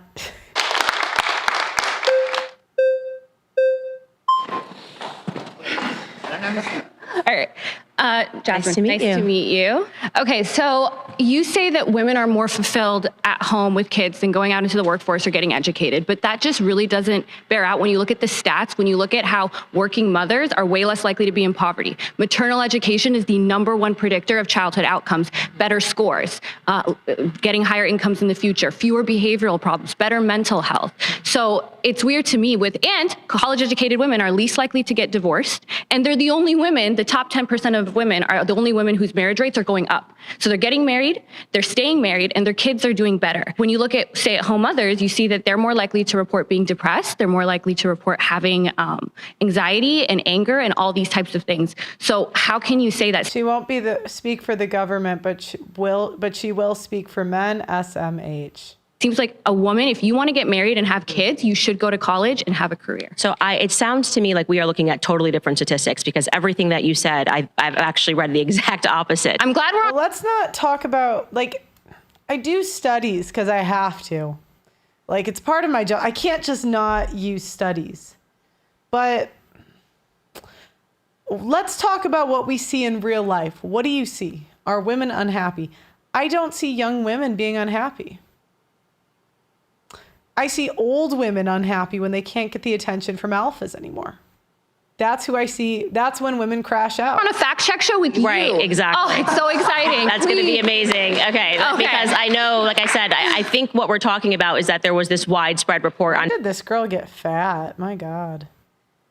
Female happiness, and I know that it was formally debunked, and it was. That's not what I'm talking about. Pew Research, Right. University of California. In fact, working mothers today spend more time with their children than women did in the 1960s that were at home. Okay, well, women that are at home are obviously spending more time with their children than the people who are at work. And their today. children are not faring off any better, and they're faring off worse. How are you measuring their children faring off worse? How likely they are to higher incomes, better scores, fewer health problems, fewer behavioral issues, and better mental. So the just to get back to the claim that I'm making here is that it is obvious that women who have children are going to be more fulfilled. How is that obvious? Because you said so? No, it's not obvious because I said so. It's because when you look. Candace is getting kind of tripped up. They're kind of, I mean, it's tough. It's a tough environment having like 20 people yell at you and just take shots. The way I would have handled that is just say, look, for the purpose of this debate, I am awful. I am a bad person. Can we move on to the topics and the studies? Like that is how I would handle it. I'd say, look, I understand. I am a hypocrite. I am a bad person. I get it. You guys don't like me. Can we move on? That's what I would say. That's how I would do it. Look at all the statistics in terms of women who are choosing not to have families. They are, as the person who just sat here before you mentioned, they are suffering from more depression. They're suffering from more anxiety. And that's not true. Okay, it is true. It is actually true that women who are choosing their careers over starting families are finding themselves leaning more onto medicines like Xanax, anxiety-inducing medicines, and depression because they suspended that time frame where women really should be looking to find a partner and to start a family because they were instead pursuing their careers. And why are they better off? It is a dishonest. Women don't like men that much. Men drive us crazy. They annoy us. It's because we hate things that we can't control. We can control children. We can control the narrative. We can control the media. We can control the workforce. We can control our income to some extent. But we can't control men. Men are uncontrollable. And that's why it drives women crazy. It's totally a dishonest narrative that men and women want the same things out of life. We don't. We absolutely do not want the same things out of life. In fact, we don't even measure success the same. Men and women don't even measure success the same. So, okay? but tell me how the women who are working and getting educated, why are they faring off better in all of these? I am telling you that I do not believe they are faring off better in all of these measures. Because of what? I am telling you that we are looking at totally opposite statistics. So you're sitting here telling me that the statistics show that women who are working are producing better children. But I am saying that women that grow up in a two-family home where the mother stays at home are faring off better than the children who are being raised in an environment where the women are working, where both of the parents are working away from the home. I do get to work from home. No. But that's the irony. I've watched your show. You talk about all the nannies you hire, and it's so hard to find. I've heard from people in the industry she has a lot of nannies. Don't know if that's true, but that's what I've heard. I never talked about all of the nannies I hired, but I spoke about how difficult it was to find a babysitter who knew how to cook a meal. But so now Candace is entering into her frame. Candace should have dismissed it.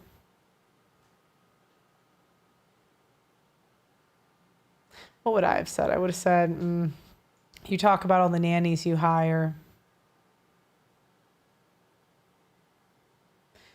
Yeah, 1 million nannies, 1,000, 100,000, or you just dismiss, you move on. She's defending herself. And this is something I had to internally look at. Why do you feel the need to defend yourself? To an OnlyFans model. Your butt is on the internet. I don't have to. That's maybe what would you put in the chat? What would you tell Candace to overcome this objection? I would either agree and amplify. So, you just say, yep, I'm the worst mother ever. I'm a terrible person. So can we just move on?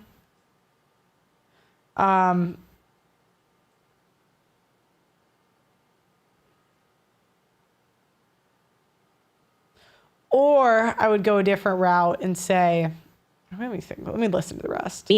And that's because you don't need a babysitter. You're already, you could retire right now. To let people respond to you when they're speaking. You don't want to. to respond to you. No, you don't want to. You want to be working, which is great. You're telling me what I want now. That's true. I mean, her husband's worth $180 million. She doesn't need to be doing this, but she's like choosing to put herself in politics, which will affect her career with her kids. Yeah, which is fine. I'm not saying she shouldn't. I'm saying it's not what she's selling. And then accusing me of telling you. Wait, you don't want to work? Can you just let me finish? Because you've said so many words that what you're trying to do here, like your argument style, is I'm going to say so much and not let her get a word in and then walk away and feel like I've won. We're not having a conversation because you've not letting me respond to even one of your points. Okay. What I am saying to you, first to answer what you just said, which was a lie, what I spoke to you about on the weekends is that it's been increasingly difficult to find a 25-year-old who even knows how to make boxed macaroni and cheese, right? And that's crazy. That is in large part due to feminism. Women don't even focus. Women don't even focus. Like there's this idea. It's not really feminism. It's Uber Eats. That's really it. Yeah, that women shouldn't be cooking. Like there's something fundamentally wrong with women even learning how to cook. Are you know what I mean? spending as much time with your children as you possibly can? Because that's the way to get the most fulfillment. No, and that's what I'm trying to say. I am speaking to you as... Then stop. Okay, could you please let somebody get in I did. a word edgewise? I let you finish. You're not. You actually have not let anybody finish. And like I said, it's no one benefits when you're just speaking over me and not allowing me to respond. All you're proving is that you have an attitude and you... So... Again, I would have dismissed it. Let's get back to the topic. And now, like, you can't by saying, oh, now she... That's why I think Jasmine actually won this, because Candace keeps entering into her frame. Can you address feminism, the point now? But you're not. See, that's what I'm saying. You just have an attitude, and it's not cute. It's performative. I'd love if you address my point. I will be quiet if you address my point. Does anybody actually feel here that I am being allowed to address any of her points when she just keeps running over me? Like I'm literally trying to answer your first point of you saying that I don't stay at home. Yeah, fair point. Really weird. Yeah. Fair point. Obviously, I get that you're all anti-Candace and pro-feminist, but also it's not productive if you're... Oh, that's a great response. Candace should pay us for this. Thank you. $5 super chat. What she is doing for her culture war shtick is for her kids, so they won't date gynocentric nut jobs. We all know it's not, but that's a great response. Do you know what I mean? You're not actually... Okay, address the point. You spend more time saying that I'm not addressing, that you don't have a chance to talk. I mean, the whole time you could have addressed the point. Okay. You could have talked. I go for it. Just want you to know that you're not coming across as somebody who wants to actually have a conversation. So to get back to the claim, because I don't even know where you're at. You're now talking, you're saying that I said stuff in my podcast. I'll go wherever you want to go. I never said. I'll go wherever so do you want to start with me working at home? Because I work at home. You just said something about me working at home. You travel all around the world. Okay, you do speeches, and I love that. I love how ambitious you are. That's a really great trait. And if you were truly said that you would be more fulfilled. Now, one thing you do find is women, they don't want to stay at home when you pull them. They just want flexible working hours and flexible working conditions like you have. And I think we should all advocate for that. It's not one or the other. But when you sit here and you go, you'll be more fulfilled doing this and spend all your time doing that, we would love for you to leave the public eye and go focus on what makes you fulfilled. Okay. She cooked. It's pretty embarrassing.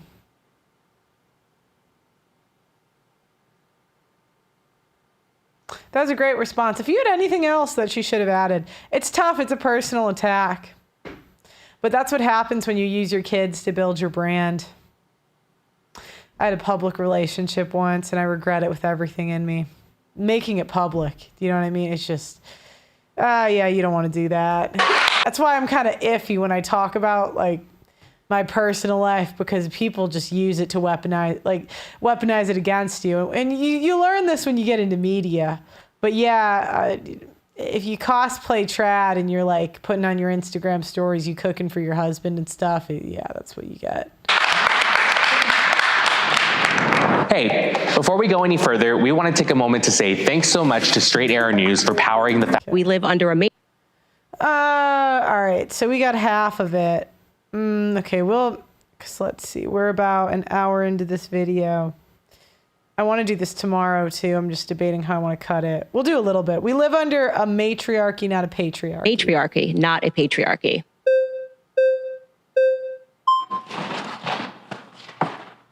Hi. Hi. Hello. Nice to meet you. It's a pleasure to meet you. I'm Princella, the Queen Maker. I love that. So you say we live in a matriarchy. Right. Can you give me the definition of patriarchy? Yes. Well, the patriarchy is the idea that the system, our system in America, is being run by men, and that women are having to exist under a system that... You know what I would say if I was Candace? The good response.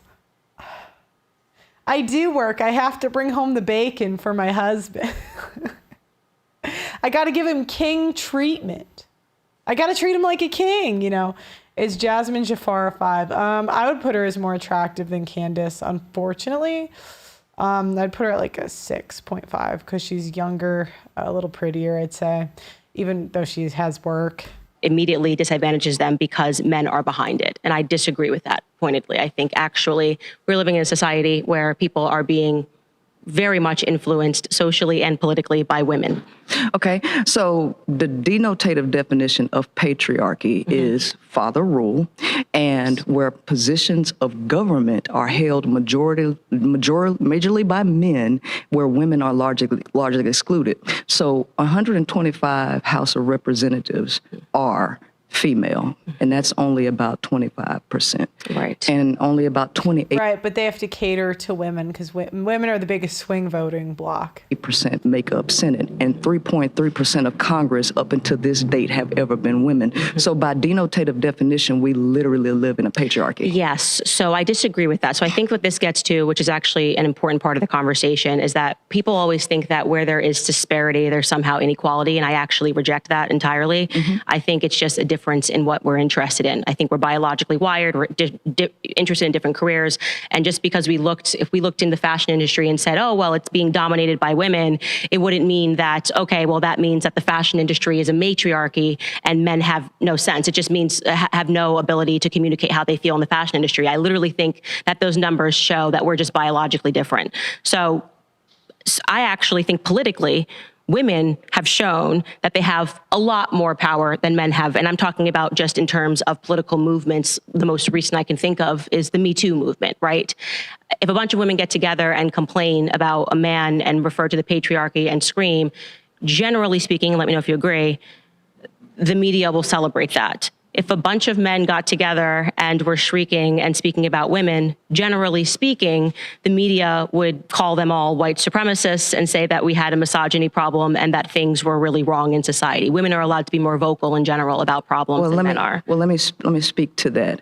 When we're talking about government and media, these are two different things. So under the denotative definition of a patriarchy, by the percentages that are occupied in the government, which is majority male, defines us as a patriarchy. Now, what it comes to for capitalism, for marketing purposes and control, for capital and revenue, that is a totally different conversation. But who's making the laws? I don't think that women are the ones voting to have their reproductive rights taken away, where you have rape, incest, and all of these things excluded to force women to be able to have. I don't think women in government would largely vote against their own interests because it's majority male, patriarchy. Okay. Yeah, but you have to cater to the voting bloc. That should have been her answer. I think, love that point. Are women allowed to vote? Oh, of course they are. Who's voting that patriarchy, and then out of curiosity? No, I totally agree. And you want to know why?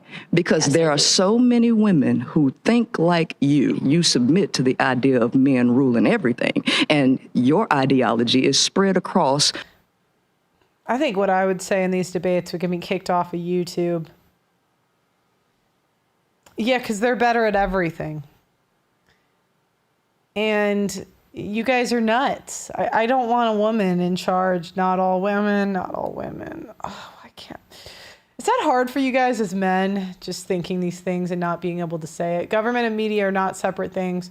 Operation Mockingbird is alive and well. Thank you. A lot of women who also falsely believe to vote against their own interests just to complain about it in the end. You know, earlier you said that, women would be much more happier working at home. But don't you agree that it's human nature to want things that you don't have? So during the 1950s, which is something that you constantly bring up, it wasn't until 1994 that it was legally illegal to beat your wife. And so what we're dealing with is people wanting something, and then when they get it, they're not happy with it, and then they have to... But women are never happy.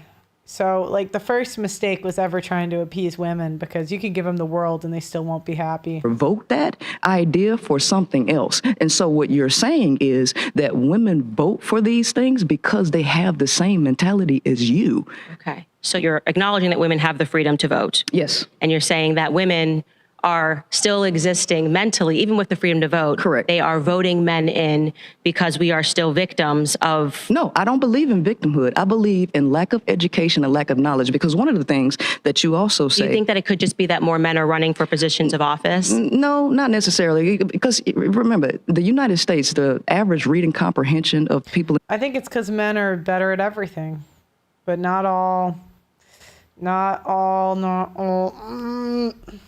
In the United States is 6th grade. So we're not dealing with educated people. Lack of education is the cause for what we see in the world. And if we educate the women better, because a nation can rise no higher than its woman. And if she reading and comprehending at a 6th grade level and popping out a lot of kids, because the brokest people in the world pop out the most kids. So if we have those people voting, of course they're going to vote against their interests, because they're voting for some utopian society that will never exist. Okay, so that's why you think Kamala lost. Mm-hmm. This ain't even about Kamala. Because you're talking about women. No, but we had an opportunity. Yeah, go ahead. We had a male running, and we had a... Yeah, go ahead and say. They're like, Pearl, just say it. Yeah, I was unemployed for a year and a half. That was not a fun year and a half. I thank you guys every day for the super chat, but that was a tough... Do you know what it's like? I did this show basically throughout the whole time. And you guys saw me. My mood was terrible. Because I was working for free.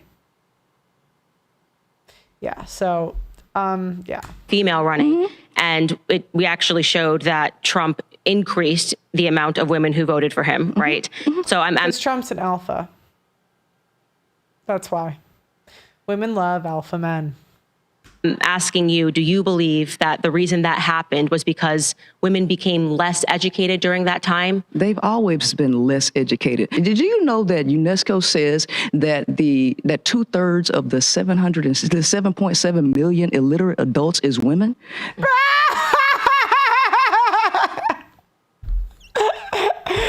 always can't even read. Oh, that's hilarious. I feel like I can't read sometimes. I'm actually, do you know what's funny about that? Oh my God, they're going to cook me. Sometimes I'll read like words and you guys notice it. Like I just can't pronounce them. I don't know how. I've literally thought about taking a reading class, but that is hilarious. We want us to have an equal say when 2/3 of adults who can't read are women. Illiterate, and we have 6th grade educated people voting, and guess who? God help us. Guess the dominant population is white women, and so guess what? Now, hey, us too. You have to add a race element into that, which you already know exists, because we, as Black folks, we ain't the dominant people voting people in. Okay, so now when we have to go into white supremacy and feminism, now you have to look at the mind of the people who actually have economic success and what they're voting for, because classism actually matters as well. So I'm sorry, but a lot of people vote based on their feelings and not based on policy. Pause, guys. Yes. Sorry, you've been voted out by the... She's almost more feminine than Candace in a weird way, even though she's doing the dyke thing. So she's like talking slowly, calm, cool, collected. Majority, please return to... Although to be fair, it's tough to be calm when you have like 10 people coming for you at once. I've been there. It's tough. Thank you for the respectful conversation.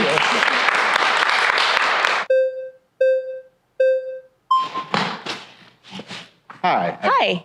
How are you? Great to meet this dude. Meet you. I'm doing Very well. nice to meet you. So I view this argument as a matter of fact, right? This is a descriptive claim about the culture, reality we live in, and patriarchy being a system in which men hold the predominance of power in both political, economic, and social methods of organization. So S&P 500 companies, 90% of CEOs are men.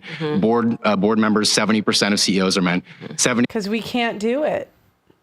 If we could, we would. Or if we wanted to, we would. 80% of congressional members are men. Now, We could start our own company and just go. But yeah. Provide some sort of naturalistic argument to why that is. But what you're essentially arguing then is that there's a natural patriarchy, which I think feminists would all disagree with. We think that there's a clear social pressure as to why this is. And part of the evidence for that is since feminism's arise within our public culture, we've now seen an explosion of women entering these fields, but we have a long way to go.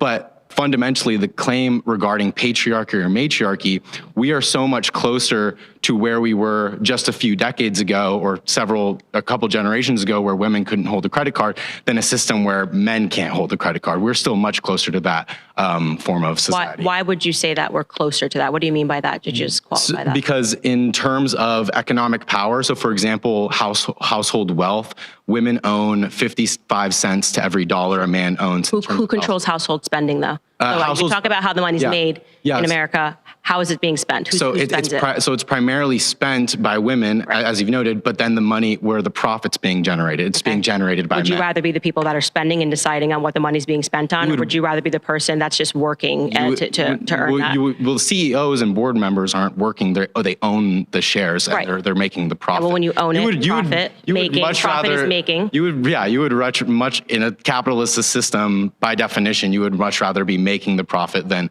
spending. I would much rather be spending your money than having to work for your money. Just so we are totally clear here, I would much rather spend your money than have to go out and earn your money. Well, you're talking about wage laborers in terms of working, but in terms of no, I'm speaking about spending power, right? Yeah. Sure. Okay. But that matters. If 85 cents of every dollar, how that's being spent, is being determined by women, that's power. That we can't say spending power is not power. Why do you think that is the case? It's because women are often relegated to the role of doing grocery shopping, et cetera, because for millennia now. I mean, you can even Uber Eats groceries now.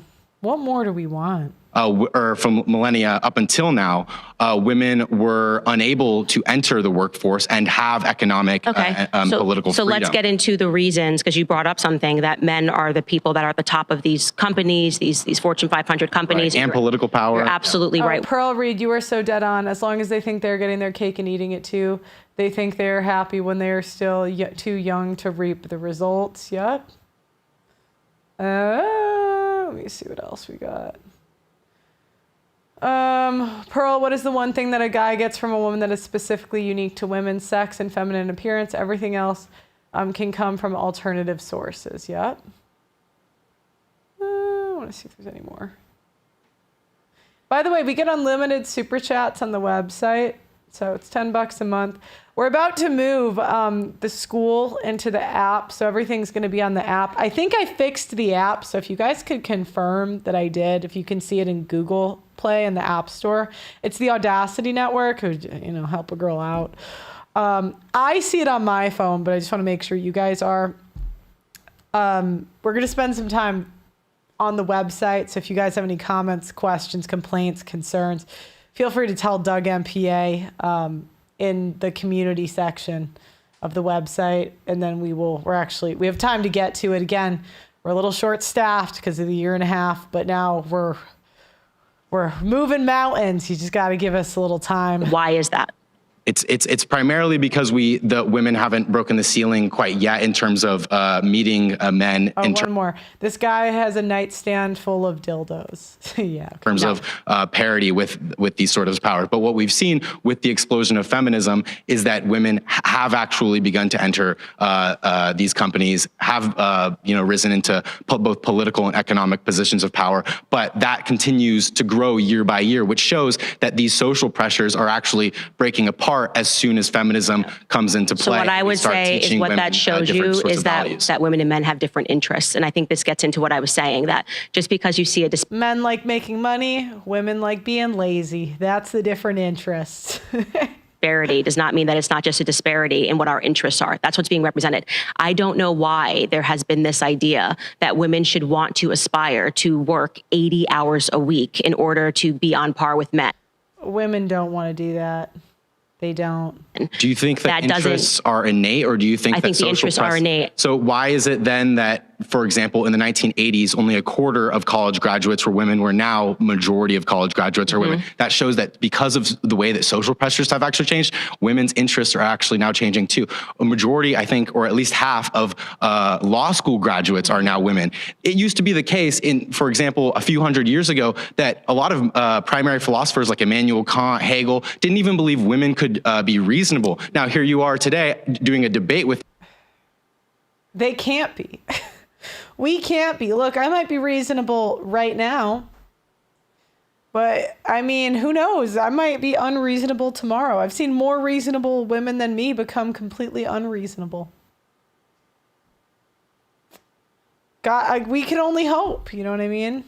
Me, where we're using logic and reason to get to these flows, and nobody here would dismiss the claim that you can't be rational or logical or be, for example, a great lawyer because you're a woman. Right. So I totally agree with you that women, but I think they have actually entered into the workforce. I mean, entered into college under this external pressure of feeling that if you don't go to. The best thing about women crying for equality is when it arrives, when accountability is part of the deal, hence the student loan issue. Yep. College are going to be a failure. So you admit and that knowing pressures that, are a part of the way interests work. yes, but we're disagreeing on where the pressure is coming from. Like, I think that now the pressure is that if a woman doesn't enter the force, there's no longer this idea that, okay, we're going to come together as a family, whereas there was this reality that there was this understanding that you would have a partner. People were getting married when they were 18, 19 years old. Right. Our grandparents, now it's because of feminism. And I'm saying this is the downside of feminism. Women no longer have that sense. They think that if they have to be pressured to go take out a loan to go to college, and then you have the pressure to get. Well, they have the same pressures as men because women no longer rely on it for an income. Pause. You've been voted out by the majority. Please. We're going to end it on him. So tomorrow we're going to finish this. We're at 54 minutes. And I'm really excited to react to feminism has made things easier for men. To the editors, make that part of the title in the quotes, put Candace's face and put quotes, feminism has made things easier for men. Other thing, on the Pearl learning platform I'm making a really in-depth course about how to build a YouTube channel. It's going to go through basically the routes you're going to go if you want to learn the skills yourself or if you want to hire someone to do them, and how to pick good and bad editors. Because I can tell you mistakes I've made, good choices I've made. We recently had a woman graduate law school with Down syndrome. Damn, they're letting anybody go. But so if you guys have specific questions that have to do with how to build a YouTube channel, I really want to make this like a really extensive course. So, also, in the next few weeks, I'm going to bring back the Tuesday, bringing people on to give presentations. I do apologize for the slowdown when we were filming content for the course, because we have some course content already. We just, again, a year and a half of unstaffed. Now we're getting things moving again, which is really great because we have a really good team in place. But, yeah, so... Pearl, ever since you got demonetized, has Pierce not invited you back on his show? Yeah, if you guys have questions for the end of the show, I don't mind doing them. Just put in the super chat. Yeah, I mean, I think Pierce stopped inviting me on, one, because I left England. They liked I would come on the show, and two, I'm just not as famous or well known as I used to be. Do you know what I mean? At the one point, this channel had 1 billion views. I was getting 100 million views a month, and I skyrocketed. And it was almost in a way that wasn't the smartest. I really enjoy my level of fame now. I really do. Because I enjoy this job, but I don't really there's a point where I was kind of nervous I couldn't live a normal life. You don't really want to feel like you can't do normal things without people tweeting about it or text, or just nobody wants to go in public and feel like everybody's watching them and just ready to. So I would say it's probably because I just don't get the views I used to get. Does anyone else have any questions? Let me read the other thing. If you guys want to donate to the divorce documentary, that's really been a long project of mine. I'd really like to finish it, but we just got to get to 100K. Then I can really put real moves. We've got 31,000, which is pretty cool. Pretty cool. You guys are great.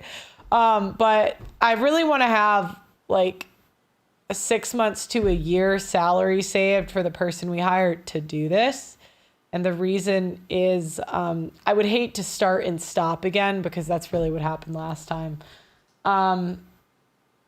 Let's see what we got.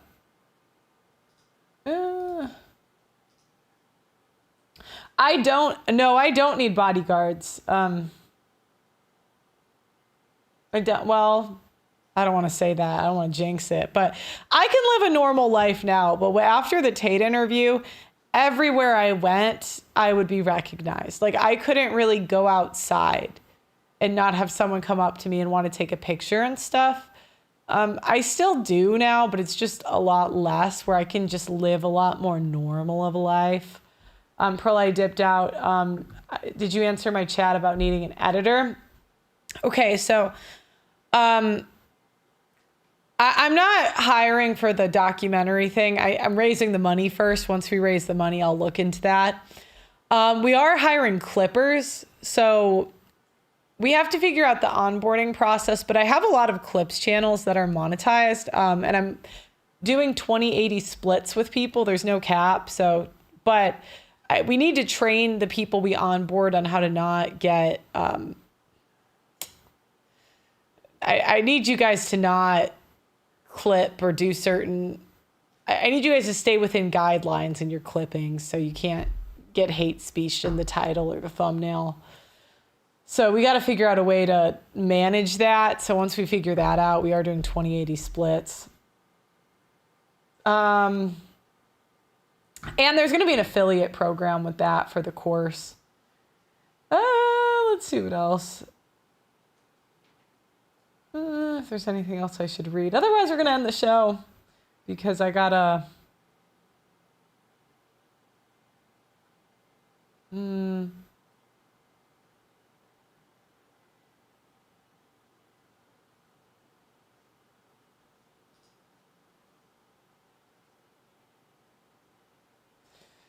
think that's it. That's all I got. Well, thank you guys for watching. I really appreciate it, as usual. You guys are a pleasure. Thank you so much for allowing me to do what I do. I'm very grateful, because I do very much enjoy the show. So thanks, guys, for making that a possibility. Please like the video on your way out. Please subscribe to the channel and ring that notification.